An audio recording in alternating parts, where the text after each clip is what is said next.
There's a time for everything. There's a time to stay awake. You're going to have to tell your body, stay awake. Just like there's a time to fast. There's a time to stay without food.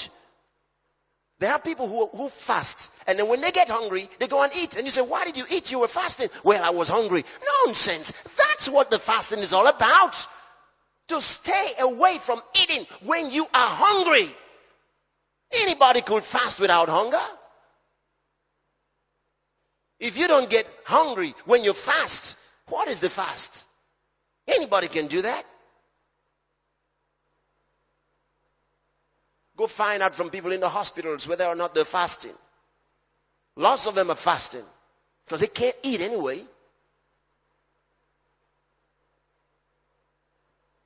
That's what the fast is. Now you're hungry, but you're not going to eat. You feel it deeply, but you're not going to eat. What are you doing? Learning to control your senses, to control your flesh. You're feeling sleepy, but you're not going to sleep. You tell your body, not now. If your body cannot be subject to you, you are still a slave. But that's what being in the army of Christ is all about. The toughness. That's what the training is. The toughness. That's why I feel sorry for a lot of people who say they're doing all night and do 1 hour and sleep off. They say, well, when we get tired, we know what to do. It is, you see, you're training your body, subduing your body. Listen, brothers and sisters, you will have to train your body. You will have to discipline your body. You will have to break it like you break a horse. Or until it does what you say, not you doing what it tells you to do. Many are still being run by their bodies. We just look at your body and tell who you are.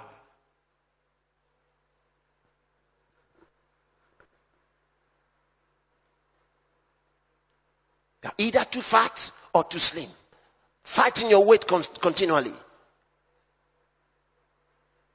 If you're going to do anything serious for God, you're going to learn to stay awake when you should be sleeping. You're going to learn to stay without food when you should be eating. There are things you're going to have to do to your physical body. You will subdue your body. You say, well, whenever God's going to do something for me, he will. He wouldn't. I've told you before. God said, Samuel. Samuel answered and went to Eli. Did God stop him on the way to Eli? No. He went the second time, did the same thing. Until the man taught him and said, the Bible says, Eli perceived that the Lord was calling the young man and said to him, the next time you hear that voice, say, speak, Lord, for thy servant heareth. It shows you what God is like. He didn't stop the young guy.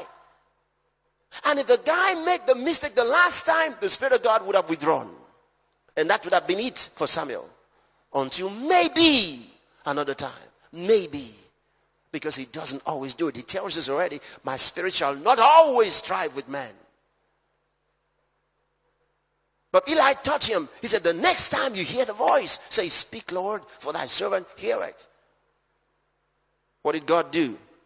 He called the same way again. And it was only when the young man said, speak, Lord, for thy servant heareth, that the Lord began to speak to him. Because God is just like Jesus. Jesus is just like God.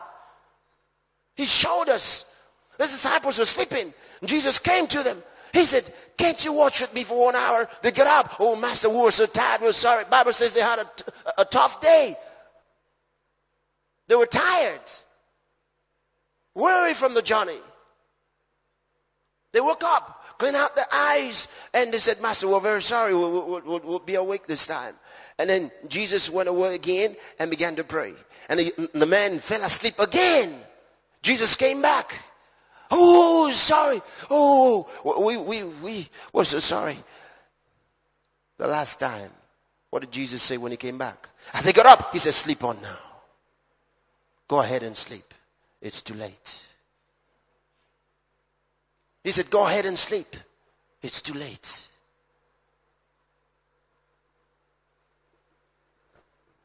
If you knew the things you have missed in your life with sleep, you'd be amazed. What sleep has cost you? What food has cost you?